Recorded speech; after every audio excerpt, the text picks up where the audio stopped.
അസ്സലാമു അലൈക്കും വറഹ്മത്തുള്ളാഹി വബറകാതുഹു. ലേൺ അറബിക് വിത്ത് മിന്ന സലം എന്ന യൂട്യൂബ് ചാനലിൻ്റെ പുതിയൊരു വീഡിയോയിലേക്ക് എല്ലാ കൂട്ടുകാർക്കും സ്വാഗതം. ഇന്ന് നമ്മൾ പഠിക്കാൻ പോകുന്നത് 5ാം ക്ലാസ്സിൻ്റെ മുസ്ലിമീങ്ങളുടെ ഇന്ത്യൻ പാരമ്പര്യം എന്ന കിതാബിലെ 9ാമത്തെ പാഠഭാഗമാണ്. പാഠം 9 മാപ്പിള ലഹള അല്ലെങ്കിൽ മലബാർ കലാപം.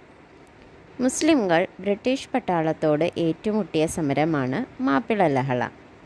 ഇത് മലബാർ കലാപം എന്ന പേരിലും അറിയപ്പെടുന്നു. യഥാർത്ഥത്തിൽ ഇത് ബ്രിട്ടീഷുകാർക്കെതിരെ നടന്ന സായുധ വിപ്ലവമായിരുന്നു. ഈ ലഹള നടന്നത് 1921 ഏറനാട്ടിലെയും വള്ളുവനാട്ടിലെയും മുസ്ലിങ്ങൾ ആലി മുസ്ലിയാരുടെയും വാര്യംകുന്നത്ത് കുഞ്ഞഹമ്മദ് ഹാജിയുടെയും മറ്റും നേതൃത്വത്തിൽ വെള്ളക്കാരോട് പടപൊരുതി. ആയിരക്കണക്കിന് മുസ്ലിങ്ങൾ ഈ കലാപത്തിൽ മരണപ്പെട്ടു. ലഹളയുടെ മൂർധന്യ ദിശയിൽ 200-ലധികം ഗ്രാമങ്ങളെയും വലിയൊരു ജനവിഭാഗത്തെയും അത് ബാധിച്ചു.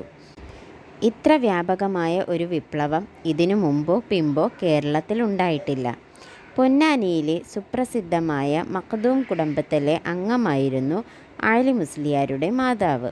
കുടുംബ പാരമ്പര്യമനുസരിച്ച് ഇസ്ലാമിക ദർശനത്തിലും ചരിത്രത്തിലും തത്വശാസ്ത്രത്തിലും കർമ്മശാസ്ത്രത്തിലും പ്രാവീണ്യം നേടിയ ശേഷം ആലി മുസ്ലിയാർ 7 വർഷം മക്കയിൽ പോയി ഉപരിപഠനം നടത്തി.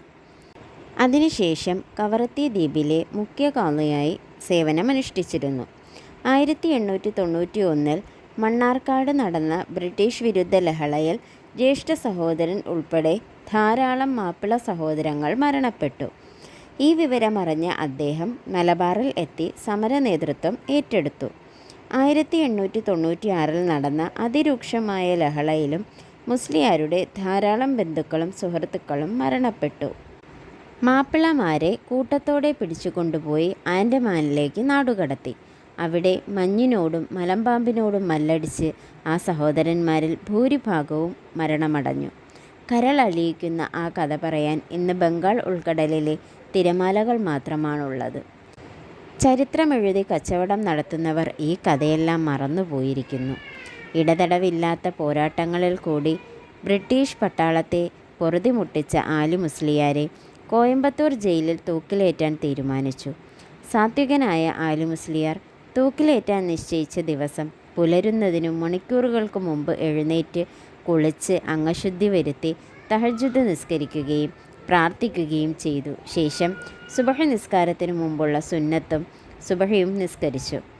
നിസ്കാരപ്പായയിൽ അള്ളാഹുവിനോട് പ്രാർത്ഥിച്ചു, അള്ളാഹുവേ, ബ്രിട്ടീഷുകാരുടെ തൂക്കുമരത്തിൽ വെച്ച് എൻ്റെ റൂഹ് എടുക്കരുതേ. എൻ്റെ ജീവൻ കൊണ്ട് കളിക്കാൻ ബ്രിട്ടീഷുകാർക്ക് നീ അവസരം കൊടുക്കരുതേ. ആ പ്രാർത്ഥനയോടെ ആലി മുസ്ലിയാർ മുസല്ലയിൽ വെച്ചു തന്നെ മരണപ്പെടുകയാണുണ്ടായത്. തൂക്കിലേറ്റുന്നതിന് കൂട്ടിക്കൊണ്ടുപോകാൻ വന്ന ഉദ്യോഗസ്ഥർ ചേതനയറ്റ ശരീരമാണ് കണ്ടത്. ദുരഭിമാനം മൂത്ത ബ്രിട്ടീഷ് ഉദ്യോഗസ്ഥർ മുസല്ലയിൽ മരണപ്പെട്ട ആ വീരനായകൻ്റെ ശരീരത്തെ തൂക്കിലേറ്റി കലിയടക്കുകയാണുണ്ടായത്. ഒപ്പം മലബാർ വിപ്ലവത്തിലെ 12 സഹപ്രവർത്തകരെയും 1922 ഫെബ്രുവരി 17 തൂക്കിലേറ്റി. ആ ധീരദേശാഭിമാനികളുടെ മയ്യത്ത് ഏറ്റുവാങ്ങാൻ ജയിലിനു വെളിയിൽ കാത്തുനിന്ന ആയിരക്കണക്കിന് മുസ്ലിങ്ങൾക്ക് മയ്യത്ത് നൽകാൻ അധികൃതർ വിസമ്മതിച്ചു. മലബാർ അസോസിയേഷൻ രൂപീകരണം.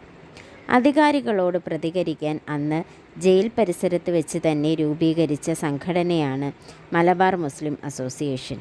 PP പരീദ് സാഹിബിൻ്റെ നേതൃത്വത്തിൽ രൂപം കൊണ്ട ആ സംഘടനയാണ് ആലി മുസ്ലിയാരുടെയും സുഹൃത്തുക്കളുടെയും മയ്യത്ത് ഏറ്റുവാങ്ങി ഖബറടക്കം നടത്തിയത്.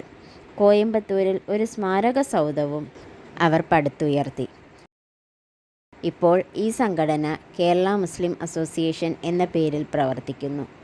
ആലി മുസ്ലിയാരെയും കൂട്ടുകാരെയും തൂക്കിക്കൊല്ലാനുള്ള വിധിന്യായത്തിൽ കോടതി ഇങ്ങനെ പറയുന്നു: ആലി മുസ്ലിയാരുടെയും അനുയായികളുടെയും മനസ്സിൽ അങ്കുരിച്ച ഉത്കടമായ വികാരം മതഭ്രാന്തിൻ്റെയോ കാർഷിക സംഘടനകളുടെയോ ആയിരുന്നില്ല എന്നാണ് തെളിവുകൾ സ്പഷ്ടമാക്കുന്നത്. ഖിലാഫത്തിൻ്റെയും നിസ്സഹകരണ പ്രസ്ഥാനത്തിൻ്റെയും സ്വാധീനം മാത്രമായിരുന്നു അവരെ ഈ കുറ്റകൃത്യങ്ങൾ ചെയ്യാൻ പ്രേരിപ്പിച്ചത്. മലബാർ കലാപം ഒരു കൂട്ടം മതഭ്രാന്തന്മാരുടെ ലഹളയാണെന്നും കർഷക തൊഴിലാളി സമരമാണെന്നും പറയുന്നവർ ചരിത്രത്തെ വികലമാക്കുകയാണ് ചെയ്യുന്നത്. പാഠഭാഗത്തിൽ വിശദീകരിക്കുന്നത് എന്താണെന്ന് മനസ്സിലായല്ലോ. ഇനി നമുക്ക് എക്സസൈസ് നോക്കാം. 1. ഉത്തരം എഴുതുക. മാപ്പിള ലഹള എന്നാൽ എന്ത്? മുസ്ലിംകൾ ബ്രിട്ടീഷ് പട്ടാളത്തോട് ഏറ്റുമുട്ടിയ സമരമാണ് മാപ്പിള ലഹള. ഇത് മലബാർ കലാപം എന്ന പേരിലും അറിയപ്പെടുന്നു. 2. മലബാർ അസോസിയേഷൻ രൂപപ്പെട്ടത് എങ്ങനെ? ആലി മുസ്ലിയാരുടെയും സഹപ്രവർത്തകരുടെയും മയ്യത്ത് ഏറ്റുവാങ്ങാൻ ജയിലിന് വെളിയിൽ ആയിരക്കണക്കിന് മുസ്ലിംകൾ കാത്തുനിന്നപ്പോൾ അവരുടെ മയ്യത്ത് നൽകുവാൻ അധികൃതർ വിസമ്മതം കാട്ടി. അവരോട് പ്രതികരിക്കാൻ അന്ന് ജയിൽ പരിസരത്ത് വെച്ച് തന്നെ രൂപീകരിച്ച സംഘടനയാണ് മലബാർ മുസ്ലിം അസോസിയേഷൻ. 3. മലബാർ അസോസിയേഷൻ ഇപ്പോൾ ഏത് പേരിൽ അറിയപ്പെടുന്നു? മലബാർ മുസ്ലിം അസോസിയേഷൻ ഇപ്പോൾ കേരള മുസ്ലിം അസോസിയേഷൻ എന്ന പേരിലാണ് അറിയപ്പെടുന്നത്. പൂരിപ്പിക്കുക. 1. ആലി മുസ്ലിയാരെ ഡാഷ് വർഷത്തിൽ ഡാഷിൽ വെച്ച് തൂക്കിലേറ്റി. 1922 ഫെബ്രുവരി 17 കോയമ്പത്തൂർ ജയിലിൽ വെച്ച് തൂക്കിലേറ്റി. 2.